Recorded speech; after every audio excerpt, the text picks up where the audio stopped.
पितृतुल्य दादासाहेब रावल यांचं स्मरण केलं म्हणजे एक थोर स्वातंत्र्य सेनानी, ज्येष्ठ समाजसेवक, ख्यातनाम उद्योगपती, आदर्श शेतकरी, महान शिक्षण तज्ज्ञ, सहकार महर्षी, निष्ठावान राजनेता अन कामगारांचा आधारबळ असं अष्टपैलू व्यक्तिमत्व डोळ्यासमोर उभं राहतं.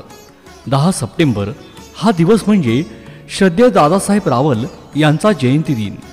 त्यानिमित्तानं त्यांच्या जीवनचरित्रावर प्रकाश टाकूया.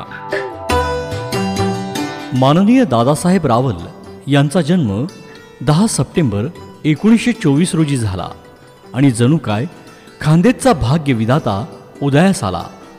मेवाडचे महायोद्धा महाराणा प्रतापसिंह यांच्या वंशज असलेल्या दोंडाच्या दौलतसिंह राऊळ व राणीमासाहेब मनुबादेवी राऊळ यांचे सुपुत्र दादासाहेब रावल हे दोंडाच्या संस्थानातील राजकुमार. जन्मतः राजघराण्याचे वैभव. सुरुवातीचे प्राथमिक शिक्षण सौद्धारक विद्यार्थी शिक्षण संस्थेतून, माध्यमिक शिक्षण अंमळनेर येथील प्रताप विद्यालयातून घेत असतानाच त्यांनी स्वातंत्र्यपूर्व काळात आपल्या लोकांवर होत असलेल्या अन्याय अत्याचार पाहून दादासाहेबांनी स्वातंत्र्य लढ्यात सहभाग घेतला. त्यांनी 1942च्या चले जाव चळवळीत साने गुरुजींच्या अंमळनेर या कर्मभूमीवर सक्रिय सहभाग घेतला. त्यावेळी दादासाहेबांचे वय अवघे 18 वर्ष होते. 1943 साली मॅट्रिक पास झाल्यानंतर त्यांनी पुढे कायद्याची पदवी म्हणजे LLBचे शिक्षण त्यांनी पुण्यातील फर्ग्युसन कॉलेजमध्ये घेतले. येथेच त्यांच्या नेतृत्व करण्याच्या गुणांची चुणूक लागली. येथे त्यांनी खानदेशमधील विद्यार्थ्यांची खानदेश विद्यार्थी संघाची स्थापना केली. लक्ष्मी, सरस्वती आणि वीरता हे वंश परंपरेतून त्यांच्या नशिबी आले. परंतु हे सर्व वैभव असूनही त्यांचे मन हे समाजसेवेतच रमले आणि आपले संपूर्ण आयुष्य लोकसेवेसाठीच वाहण्याचा निर्धार त्यांनी केला. वकिलीपेक्षा समाजकारण करण्याचं त्यांनी ठरवलं. भारताला ब्रिटिश राजवटीतून मुक्त करण्यासाठी त्यांनी थेट स्वातंत्र्य लढ्यात उडी घेतली. इतकेच नव्हे तर दादासाहेबांनी हजारो भूमिगत देशभक्तांना आपल्या दोंडाच्या घडीत आश्रय दिला आणि हेच दादासाहेबांच्या देशभक्तीचं वास्तव प्रमाण आहे. स्वातंत्र्यपूर्व काळात दादासाहेब हे पुण्यातील आगाखान पॅलेसमध्ये नित्यनेमानं गांधीजींसमवेत प्रार्थनेमध्ये सहभागी होत असत. दादासाहेबांवर गांधीजींच्या विचारांचा मोठा पगडा होता. त्यांच्या या कार्याची दखल घेत 1948 साली काँग्रेसच्या सेवा दलात धुळे जिल्हा अधिनायक म्हणून तर 1949 साली प्रदेश युवक काँग्रेसच्या संघटकपदी त्यांची नियुक्ती करण्यात आली आणि येथूनच त्यांचा राजकीय प्रवास सुरू झाला.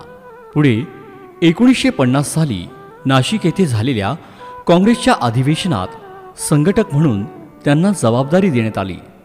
ही जबाबदारी त्यांनी यशस्वीपणे पार पाडल्यामुळे त्यांना याच कार्याची दखल घेत 1952 साली मुंबई राज्य असताना दादासाहेबांना विधानसभेची उमेदवारी मिळाली आणि ते प्रचंड मताधिक्यांनी निवडून आले. आपल्याला मिळाली ही आमदारकी जनतेच्या सेवेसाठी उपभोगावी असे ठरवून आमदारकीच्या काळात त्यांनी अनेक विकासाची कामे केलीत. त्यात सारंगखेडा येथील तापी नदीवरील पूल हे त्यांचे उल्लेखनीय काम. तत्कालीन जलसंपदा मंत्री श्री देसाई यांच्या हस्ते त्या पुलाचे उद्घाटन केले होते. 1953 साली खानदेशातील पहिली पॉलिटेक्निक कॉलेजची स्थापना त्यांनी धुळ्यात केली. शिक्षणाच्या बाबतीत आपला जिल्हा पुढे असावा ही दूरदृष्टी त्यांची यातून दिसून येते आणि तेही तंत्रज्ञानाचे शिक्षण. हीच आपली नावारूपाला आलेली पॉलिटेक्निकची खाजगी शाळा पुढे 1967 साली त्यांनी शासनाकडे वर्ग केली. यातूनच दादासाहेबांमधील त्याग आणि समर्पण भाव दिसून येतो. 1954 साली मल्टीपर्पज हायस्कूलची स्थापना तसेच मालपूर, बामणे अशा खेडेगावात शाळा स्थापन करून गोरगरिबांच्या मुलांसाठी गावातच शिक्षणाची दारे खुली केली. मुलींनाही शिक्षणाची स्वतंत्र सोय असावी यासाठी त्यांनी गर्ल्स हायस्कूलची स्थापना केली. शिक्षणात केलेले त्यांचे कार्य आजच्या अनेक पिढ्यांना प्रेरणादायी ठरत आहे. त्यांच्या या कार्यामुळेच शिक्षण महर्षी ही पदवी त्यांना सार्थ ठरते.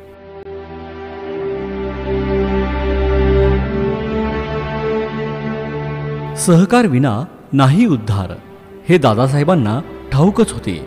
म्हणूनच दादासाहेबांनी 1957 साली कोऑपरेटिव्ह बँकेची स्थापना केली. पुढे 1958 साली ते धुळे जिल्हा सहकारी मध्यवर्ती बँकेचे संस्थापक अध्यक्ष झाले. त्यांच्या कारकिर्दीत त्यांनी बँकेला भरभराटीला आणले. त्यांच्याच काळात झालेली बँकेची धुळ्यातील मुख्यालयाची वास्तू आजही त्यांच्या कार्याची साक्ष देत आहे. पांझराकान सहकारी साखर कारखान्याच्या स्थापनेतही त्यांचा मोलाचा वाटा होता. शेतकऱ्यांचा विकास व्हावा, खेडेगाव समृद्ध करण्यासाठी, त्यांना विकासाच्या प्रवाहात आणण्यासाठी 1968 साली शिंदखेडा तालुका दूध संघाची स्थापना त्यांनी केली. यामुळे शेतकऱ्यांना जोडधंदा करण्यासाठी प्रोत्साहन मिळून त्यांची आर्थिक परिस्थिती सुधारू लागली. 1974 साली धुळे जिल्हा कृषी औद्योगिक सहकारी संघाचे ते चेअरमन झाले. विठ्ठल उपसा योजनाचे कामही दादासाहेबांनी सुरू केले. 1982 साली शिखर बँकेचे विभागीय अध्यक्ष म्हणून त्यांनी काम पाहिले. सहकार क्षेत्रात केलेल्या उल्लेखनीय कामगिरीमुळे 1988 साली तत्कालीन उपराष्ट्रपती शंकर दयाळ शर्मा यांच्या हस्ते सन्मानित करण्यात आले. सहकार क्षेत्रातील त्यांचे कार्य अत्यंत मोलाचे आहे. यामुळेच संपूर्ण खानदेशात त्यांना सहकार महर्षी ही पदवी देऊन गौरविण्यात आले.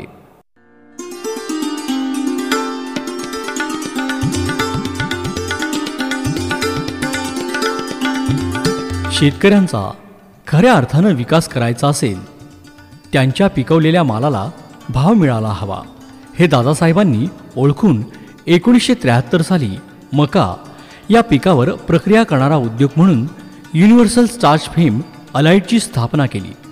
त्यानंतर लिक्विड ग्लुकोजच्या महाराष्ट्रातील पहिल्याच कारखान्याची स्थापना, मक्यापासून तेल तयार करणारा भारतातील पहिला प्रकल्प, 1983 साली भारतात पहिला लिक्विड ग्लुकोजचा प्रकल्पही त्यांनी उभारला.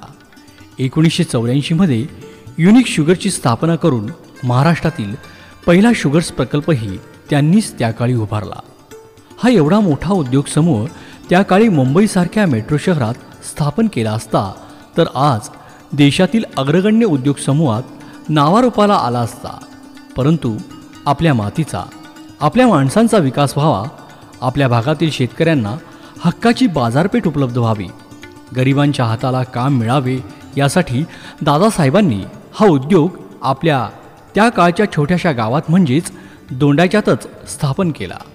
आज दोंडाच्या व परिसरातील अनेक कुटुंबे या उद्योगामुळे आपले पोट भरत आहेत. दादासाहेबांचे आपल्या लोकांविषयी असलेले प्रेम, आत्मीयता यातून स्पष्ट होते. राजघराण्याचा वारसा सांभाळणारा व्यक्तीचेही जमिनीशी किती घट्ट नाते असू शकते हे दादासाहेबांकडूनच पाहावयास मिळते.